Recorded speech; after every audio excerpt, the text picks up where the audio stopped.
പണ്ട് പണ്ട് നമ്മുടെ കേരളത്തിൽ മഹാബലി എന്നൊരു രാജാവുണ്ടായിരുന്നു. എല്ലാ അർത്ഥത്തിലും മഹാനായ ഒരു ചക്രവർത്തി. പ്രജകൾക്ക് സർവ്വ ഐശ്വര്യങ്ങൾ നൽകി നന്മയും നീതിയും പരിപാലിച്ച് അദ്ദേഹം നാട് ഭരിച്ചു.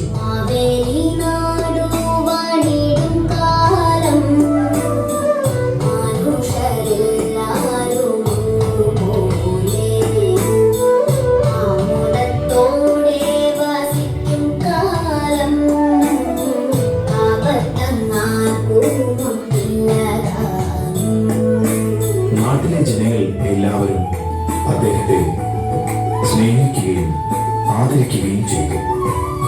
മഹാബലിയുടെ കേരളത്തിൽ യാതൊരു കളത്തരവും ഇല്ലായിരുന്നു.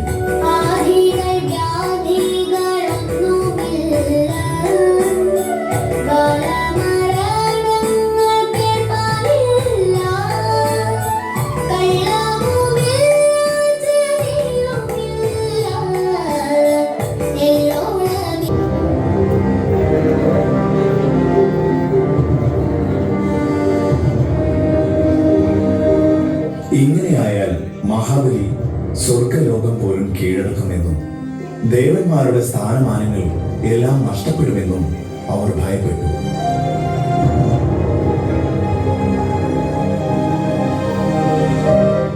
ദേവലോകത്തെ ദേവേന്ദ്രൻ പോലും മഹാബലിയുടെ വളർച്ചയിൽ അസൂയാലുവായി.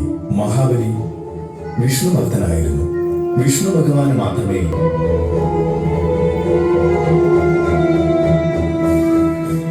ദേവന്മാരുടെ അമ്മയായ അതിഥി മഹാവിഷ്ണുവിനെ ചെന്ന് കണ്ട് ദേവന്മാരെയും ദേവലോകത്തെയും രക്ഷിക്കണമെന്ന് അപേക്ഷിച്ചു.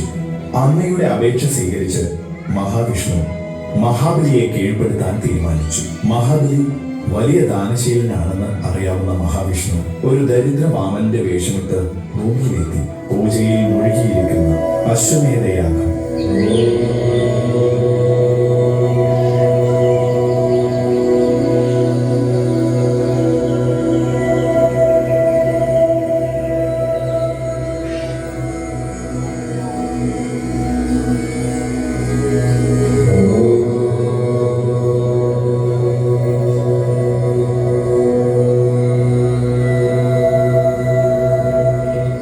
മഹാബലിയോട് 3 അടി മണ്ണ് ദാനമായി ആവശ്യപ്പെട്ടു.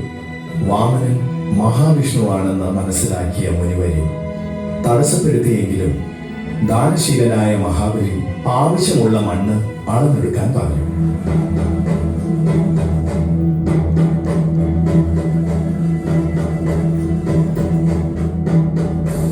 മഹാബലിയുടെ വാക്കുകേട്ട ഉടനെ വാമനൻ വളർന്ന് ആകാശം വരെ എത്തി. ആദ്യത്തെ കാലടി കൊണ്ട് ഭൂലോകവും, രണ്ടാമത്തെ കാലടി കൊണ്ട് സ്വർഗരാജ്യവും, 3-ാമത്തെ അടി എവിടെ വെക്കുമെന്ന് ചോദിച്ചു.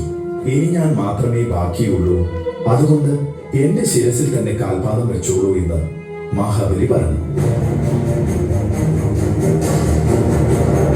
പാതാളത്തിലേക്ക് ചവിട്ടി താഴ്ത്തുന്നതിന് മുൻപായി മഹാബലിക്ക് എല്ലാ വർഷവും തന്റെ ദേശവും പ്രജകളെയും സന്ദർശിക്കുവാനുള്ള വരം വാമനനായി വന്ന വിഷ്ണു ഭഗവാൻ നൽകി.